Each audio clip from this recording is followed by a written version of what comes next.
welcome to the Freezerworks Learning Series, your visual guide to our sample management software. Today I am going to go over the new way in which you control user permissions in Freezerworks. Prior to Freezerworks 2017, every time you created a user, you needed to configure several pages of permissions every time as well. This isn't really efficient, nor does it reflect how you assign credentials in the real world. Instead of configuring permissions each time for every user, permissions are determined by a user's role, a sort of package of permissions, one that can be assigned to as many users as you wish. Let's say you have 3 users working in the same department with matching roles, and you determine they no longer need permission to delete samples. Rather than opening each user record and removing the permission 3 separate times, you'll open their shared role and remove the permission just once.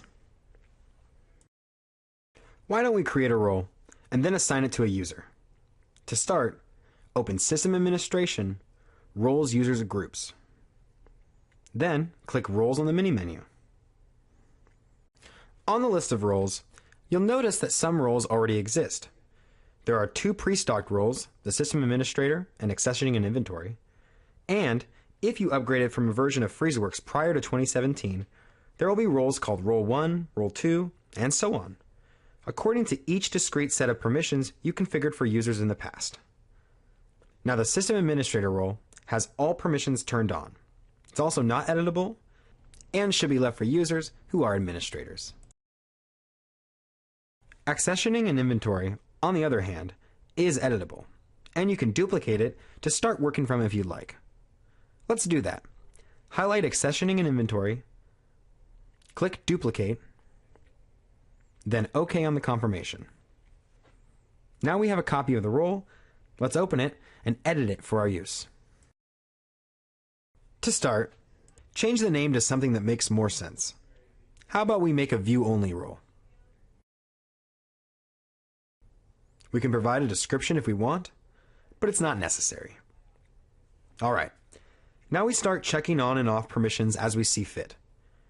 For a view-only role, we should only leave view permissions checked on.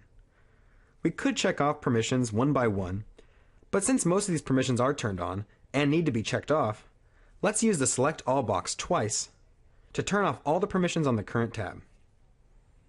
Then we only need to check on a few view permissions to get our job done.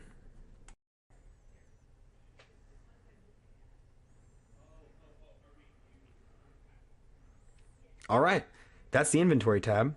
Let's move through the other tabs and ensure that only the proper permissions are turned on. If you'd like, you can skip ahead to where we'll assign the role to a user.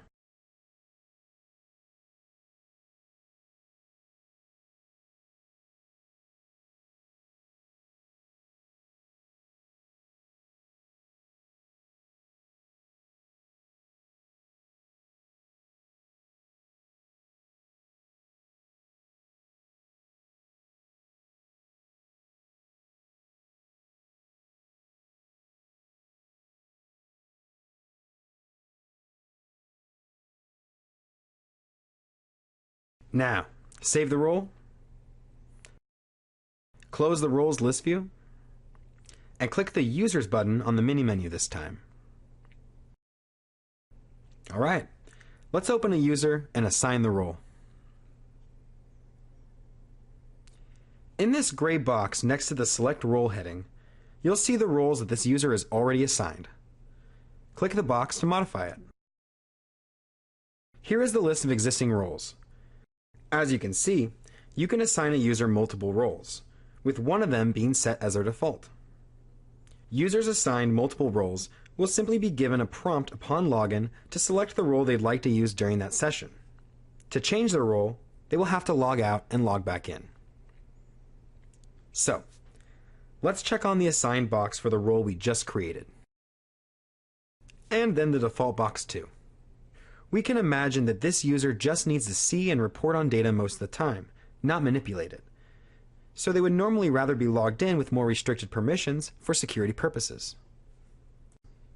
Click Accept to return to the user form, and you'll notice that View Only is now listed in the Select Role box. Click Save and we are returned to the user's list view. I could easily open the other users and assign the role to them too, but I think you get the idea. If you need more assistance, consult our help guide or our dedicated Freezerworks support staff. Thanks as always for watching. See you next time.